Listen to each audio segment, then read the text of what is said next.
आता isakal.com आहे देशातील नंबर 1 ची मराठी न्यूज वेबसाईट। प्रत्येक अपडेटसाठी isakal.com ला नक्की भेट द्या।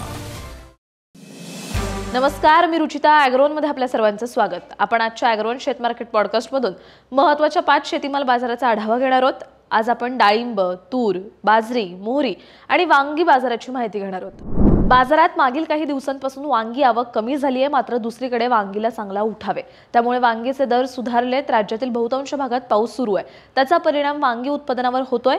त्यामुळे आवक कमी झाली असं शेतकरी सांगतायत। तर बाजारात आज वांगी सरासरी 3000 ते 4000 रुपये प्रति क्विंटलच्या दरम्यान विकली गेली।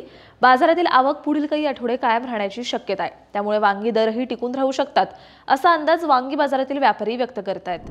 मागील महिनाभरात झालेल्या पावसाचाही डाळिंब पिकाला फटका बसला, त्यामुळे डाळिंबाचे दर तेजीत आहेत।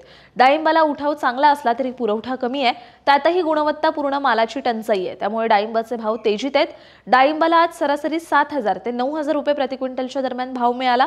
डाळिंबाची बाजारातील आवक पुढील काळातही मर्यादितच राहू शकते, त्यामुळे दरही तेजीत राहतील असा अंदाज डाळिंब बाजारातील अभ्यासकांनी व्यक्त केलाय।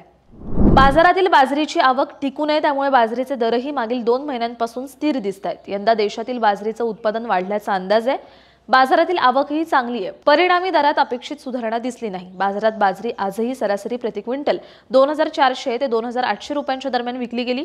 बाजारातील बाजरीची आवक पुढील काही आठवडे कायम राहू शकते, त्यामुळे बाजरीचे दरही टिकून राहू शकतात असा अंदाज बाजारातील व्यापारी व्यक्त करतायत।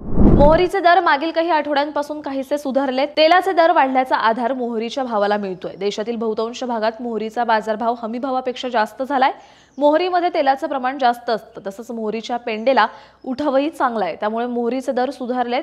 मोहरीला सध्या बाजारात 6000 ते 6400 रुपयांच्या दरम्यान भाव मिळतात। बाजारातील मोहरीची आवक पुढील काही आठवडे कायम राहू शकते, त्यामुळे मोहरीच्या दरातही काहीसे चढ उतार दिसू शकतात असा अंदाज मोहरी बाजारातील अभ्यासकांनी व्यक्त केलाय।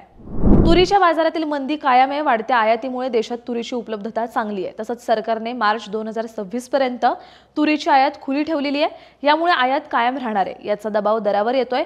सध्या बाजारात तूर प्रति क्विंटल सरासरी 6500 ते 6900 रुपयांच्या दरम्यान विकली जाते। देशात उपलब्धता चांगली असल्याने मागणीही गरजेप्रमाणे येते, त्यामुळे पुढील महिनाभर तरी तुरीच्या भावात मोठी वाढ होण्याची शक्यता कमीच आहे। सणांची मागणी आल्यानंतर सुधारणा होऊ शकते असा अंदाज अभ्यासकांनी व्यक्त केलाय। दररोज संध्याकाळी 5 वाजता आपण 5 महत्त्वाच्या शेतीमाल बाजाराचा आढावा घेत असतो, त्यामुळे ॲग्रोवनला सबस्क्राइब करायला विसरू नका।